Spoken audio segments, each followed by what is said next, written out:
ఉద్యోగులకు పెన్షన్స్కి స్వాగతం సుస్వాగతం. ఉద్యోగుల సమస్యలకు పరిష్కారం చూపండి అంటూ ఉప ముఖ్యమంత్రి బట్టి విక్రమార్కకు తెలంగాణ ఉద్యోగుల జాక్ వినతి.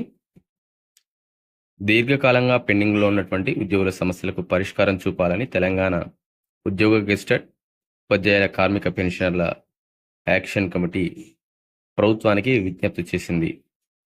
శనివారం హైదరాబాద్లోని ప్రజాభవన్లో టీజీజేసీ అధ్యక్ష కార్యదర్శులు మారం జగదీశ్వర్, ఏలూరి శ్రీనివాసరావుతో కూడినటువంటి ప్రతినిధి బృందం ఉప ముఖ్యమంత్రి బట్టి విక్రమార్కను కలిసి పలు డిమాండ్లతో కూడినటువంటి వినతి పత్రం సమర్పించింది.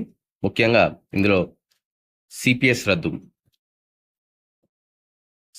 రద్దు, అలాగే దాని ప్లేస్లో పాత పెన్షన్ స్కీమ్ అమలు, 317 జీవో సమీక్షించి బాధితులకు న్యాయం చేయడం, ముఖ్యంగా పెండింగ్లో ఉన్నటువంటి 4 డిఏలు పెండింగ్లో ఉన్న 4 డిఏలను విడుదల చేయడం, అలాగే పిఆర్సీ 2020కి సంబంధించినటువంటి బిల్స్ ఏవైతే ఉన్నాయో ఇంకా అవి క్లియర్ కాలేదు, వెంటనే వాటిని కూడా క్లియర్ చేయాలని చెప్పేసి చెప్పడం, ముఖ్యంగా ఉపాధ్యాయులకు ఏకీకృత సర్వీస్ రూల్స్ అమలు చేయాలని చెప్పేసి కోరడం, గ్రామ పంచాయతీ సెక్రటరీస్ ఎవరైతే ఉన్నారో వాళ్ళు రెగ్యులేషన్ కాలాన్ని 4 సంవత్సరాల నుంచి 2 సంవత్సరాలకు తగ్గించడం,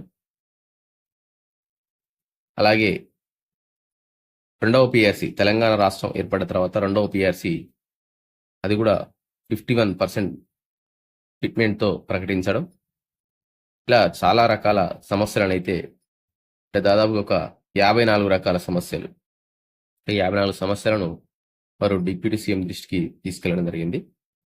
సో వారు కూడా సానుకూలంగా స్పందించినట్టు ఉద్యోగ సంఘాలు అయితే చెప్తున్నారు. ఎవరైనా సానుకూలంగానే స్పందిస్తారు.